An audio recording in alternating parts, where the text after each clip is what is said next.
The man took a liking to the magical weapon in front of him. With one hand, he lifted the weapon that weighed a staggering 90 million tons. To make it easier to carry, he even bent it and tied it around his waist. He thought it was just an ordinary weapon. After grabbing it, he left. This scared the Saintess, who had just rushed over, out of her wits. The man didn't know that what he had taken was actually the oldest magical artifact in the Magic Academy. It had a full 1,000 years of history. Generations of grand magicians had failed to break its seal, yet the man had taken it away using sheer physical strength alone. The reason the man came to get the magical weapon was actually to participate in the Academy's annual freshman selection. Although the man possessed incredible physical strength, in this age of magic, he didn't have even the slightest bit of magical power. He could only do odd jobs in the Academy. He believed he was no weaker than those advanced magicians. As long as he got a weapon that suited him, he would surely pass the Academy's selection.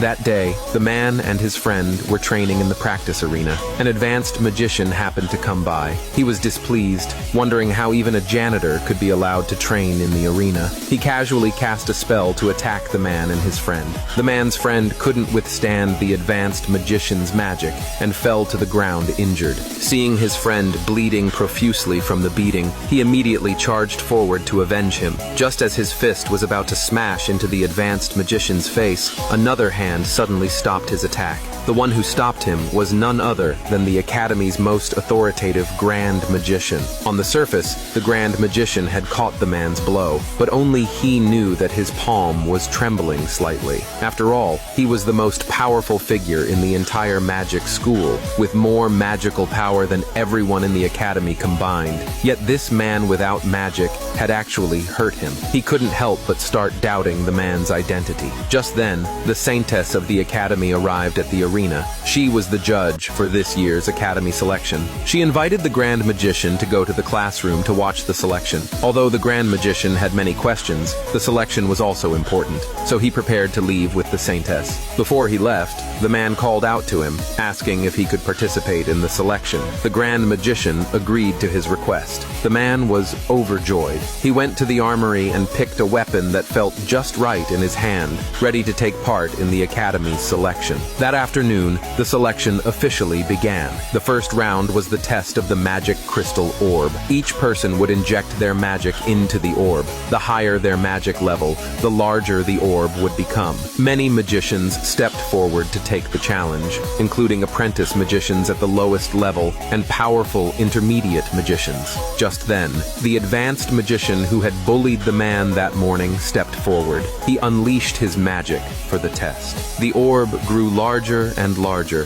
reaching a full 10 feet in diameter, surpassing everyone who had gone before. The surrounding crowd was full of admiration, and even the Saintess thought that the champion this time would surely be the advanced magician. But to everyone's surprise, the man with no magic at all walked up. He looked up at the magic crystal orb and smirked with disdain. Then he loosened his wrists and began to perform his martial arts. As he moved, a tornado suddenly rose around him, centered on his position.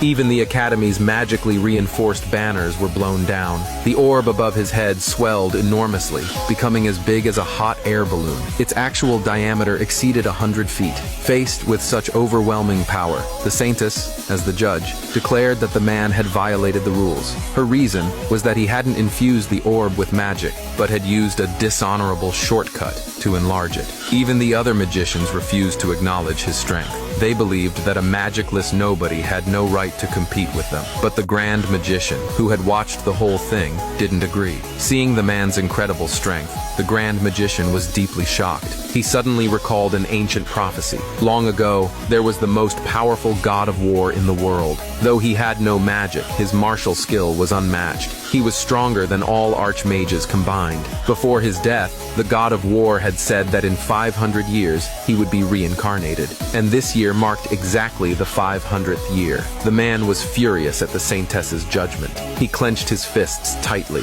storming forward to question her. He had made the orb bigger with his own strength. Was he to be treated differently just because he had no magic? That was completely unfair. The Grand Magician suddenly spoke up, diffusing the situation for him. He told everyone everyone that the next round was about to begin and urged them to get moving. Soon, everyone arrived at the second test site. This round was even harsher. The Saintess arranged a long row of fire altars. The contestants had to light them using magic. The farther away the altar they lit, the closer they would be to becoming the champion of this round. Many magicians stepped up to try, but none could light an altar farther than 15 feet away. Then the advanced magician stepped up for his turn and managed to ignite an altar 30 feet away. The Saintess looked at him with delight, believing the Academy's future rested on his shoulders. The advanced magician walked over to the man and stared at him provocatively, sure that the man would not have the luck he'd had in the first round. But the man remained calm, walking leisurely onto the challenge platform. He casually examined the fire altars for a moment, and under the expectant gaze of the crowd, he took out a wooden toy meant for children.